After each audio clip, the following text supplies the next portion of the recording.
Spin.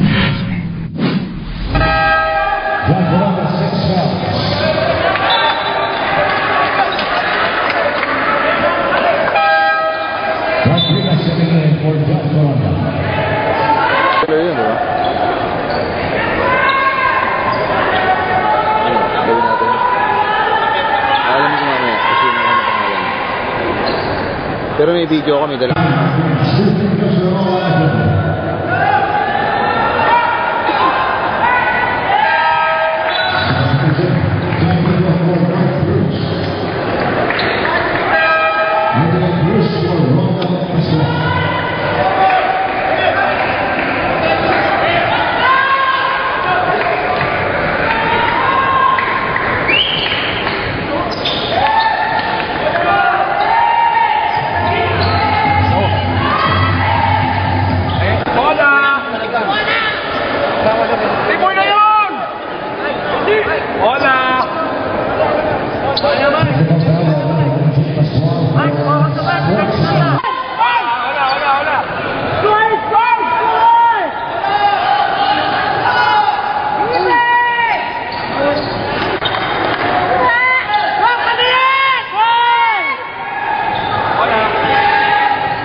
Hoisting a banana and, giving you racial slur, did it hurt you somehow? No, it's okay, man. It's just, that's his own way. I already talked to him a while ago that I just tell him, tuloy mo na yan. Okay lang sa akin.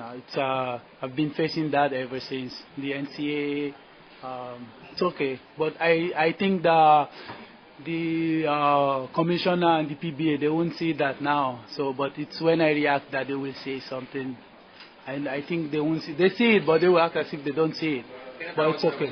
Okay lang. Ako, sabi ko sa kanya, tuloy mo na yan. Pero, okay lang sa akin. Siyempre naman, pero okay lang. I've been facing that ever since. So, this is my life, man. So nasasaktan for you or for your race? You think your race mo? Personally lang. Pero okay lang. Well, you think you're more, You think your race is exploited whenever, somebody does something like that, not just you? Okay lang, you talk to coach. If it's for you, you won't get hurt, but, it affects somehow your race. Talk to coach. I already talked to coach a while ago. Eh? No. Talk to coach, man.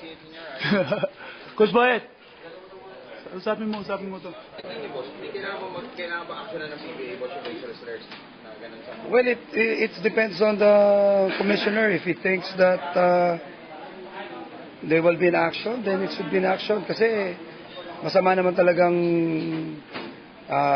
mangyayari kung talagang gaganunin yung ibang tao. So kawawa naman yung tao. So it's still up to the commissioner. I'll just give that freedom to the commissioner. He knows what's good for the league. Pero magreklamo po ba kayo or you just let the office find out? Well, I hope that I already told that in the referees within the game.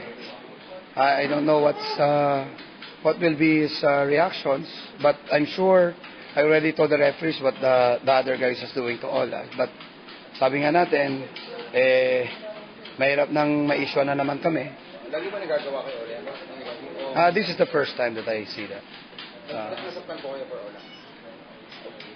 Well, syempre, player ko yan eh. Tsaka, hindi naman pwedeng ganun lang palagi na because foreigner siya eh, gaganunin siya. Eh, kung tayo nga, nagagalit tayo pag may namaltrato tayo sa ibang bansa, dapat respetuhin rin natin yung right ng isang tao.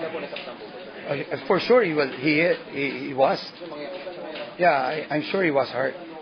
So, I hope that the commissioner will see that and hopefully take action to that. Ano po nakakaawa kay Ola? Because he wants to be a Filipino, he speaks Tagalog. Well, ang masakit lang kasi is, the guy is here just to study. He's here to study and play and plan for his future. Tapos gaganon-ganon lang tayo. Tanong ko lang naman sa kanya, kung siya pupunta dun sa ibang bansa at gaganon din siya, di ba masasaktan din siya? So sana naman, yung wag natin gawin dun sa iba, yung ayaw mong gawin sa sarili. Spin